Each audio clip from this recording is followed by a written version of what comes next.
Bonjour à tous, fidèles téléspectateurs d'Afrique Vision, bonsoir. On est avec un grand artiste qui nous vient directement de l'Afrique, il s'appelle Salif Keita. Salif Keita, bonsoir. Bonsoir. Ça fait plusieurs fois que vous êtes déjà venu à New York et cette fois-ci vous êtes là. Pourquoi exactement? Parce que c'est une tournée de courtoisie, hein. Vraiment parce que j'étais tête d'affiche au festival de Chicago, le World Music de Chicago. J'ai dit que c'est bien de venir amuser les gens à New York, voilà. Et puis dans Baltimore, tout ça. Ah, d'ici vous allez partir là-bas? Non, on a déjà fait Baltimore. Apparemment, ça fait longtemps que vous êtes sur la scène musicale. Vous êtes l'un des meilleurs artistes de l'Afrique en général. Moi, je me souviens, bien évidemment, quand j'étais très jeune, on avait Salif Keita qui faisait fureur en ce moment. Vous êtes resté sur la scène et jusqu'aujourd'hui, vous demeurez parmi les meilleurs. Et vous ne vieillissez pas. Et c'est quoi la magie? Mais qu'est-ce que vous faites? Non, mais moi, je sais pas si je ne vieillis pas, pourtant, je prends de l'âge. Hein. Mais parce que je tourne beaucoup, parce que je ne suis jamais assis, parce que je suis tout le temps sur la route, c'est pour ça peut-être. Bon, au fait, à part la musique, on a l'impression que vous avez une ambition politique. Est-ce vrai ou pas? Non, je n'ai pas une ambition politique. J'aime mon pays et j'aime l'Afrique. Donc, souvent, je parle à la place de ceux qui n'ont pas l'opportunité de parler, ceux qui n'ont pas l'opportunité de s'exprimer devant le monde. Et je parle souvent à leur place parce que je sais qu'ils ont envie qu'on parle des choses. Oui, les gens s'envoient. C'est ça, bien évidemment. Bon, aussi, j'aimerais parler un peu de ça aussi. Vous avez entamé une tournée, vous avez commencé à plaider pour les albinos, ça fait un petit moment. Et qu'est-ce qu'on en est en ce moment? Bon, jusqu'à présent, ils n'ont pas cessé d'assassiner les albinos, ils n'ont pas cessé de les sacrifier, mais quand même, nous espérons beaucoup, on a beaucoup d'espoir parce que les Nations Unies ont même décrété le 13 juin comme journée d'albinisme dans le monde et ça c'est assez dissuasif. Mais même maintenant, on vient de perdre deux albinos au Mali.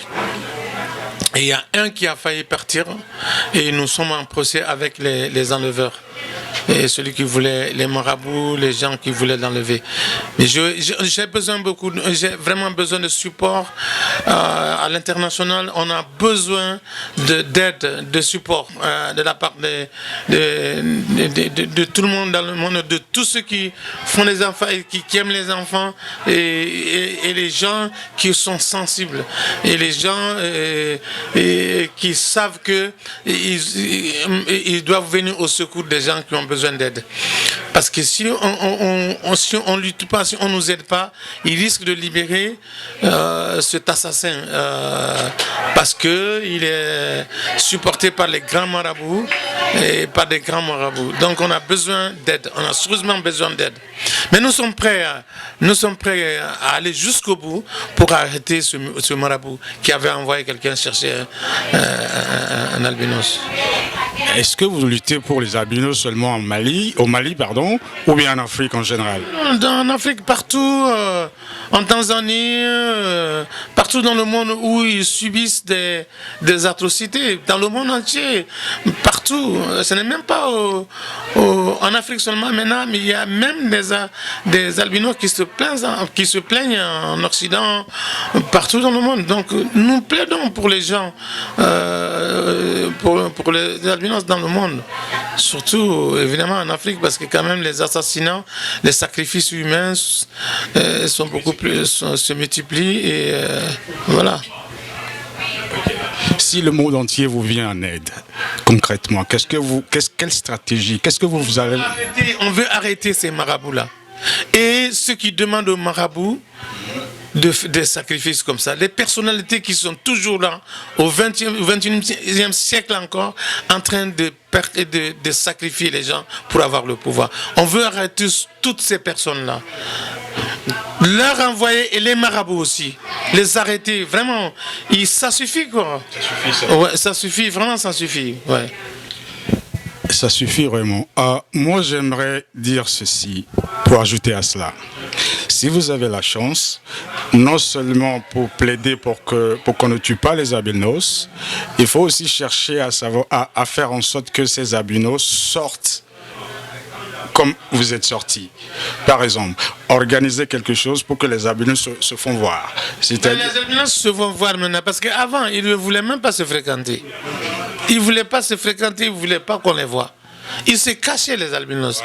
Avant la fondation Salif Keita et d'autres fondations qui sont venues vraiment les secourir, les albinos ne voulaient pas se voir, ils ne voulaient pas se rassembler.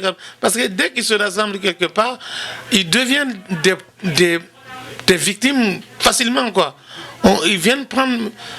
Les 2 albinos qui ont été sacrifiés au Mali ont été arrachés dans les mains de leur maman. Tu t'imagines? Arrachés pour aller les sacrifier. Mais pourquoi les albinos? On ne sait pas. On ne sait pas, parce qu'on ne sait pas. Voilà. On ne sait pas. Est-ce que vous n'avez pas... C'est la barbarie, la méchanceté. Mais là, c'est vrai. Est-ce que vous n'avez pas quelqu'un d'autre pour s'ajouter à vous pour faire cette lutte? Parce que cette lutte n'est pas facile, à mon avis. Mais nous avons dans le monde entier beaucoup de personnes, ont des associations partout dans le monde, au Canada, et même on a maintenant des gens qui nous représentent même aux Nations Unies. Mais le problème, c'est qu'il faut des avocats, des vrais avocats en dehors de l'Afrique. Parce que tant que c'est des avocats africains, on n'arrivera pas à résoudre le problème. Parce que les assassinats, c'est en Afrique que ça se passe. Les seuls avocats capables de freiner ce problème-là, c'est des avocats en dehors de l'Afrique. Voilà. On veut des avocats dévoués, sensibilisés, vraiment qui peuvent nous aider pour arrêter ces méchants. Moi, mon aide, apparemment à ça, je tiens à vous dire que il va falloir que vous allez vers les gouvernements pour que les gouvernements de l'Afrique, par exemple, essaient d'approcher ce problème au niveau de l'éducation.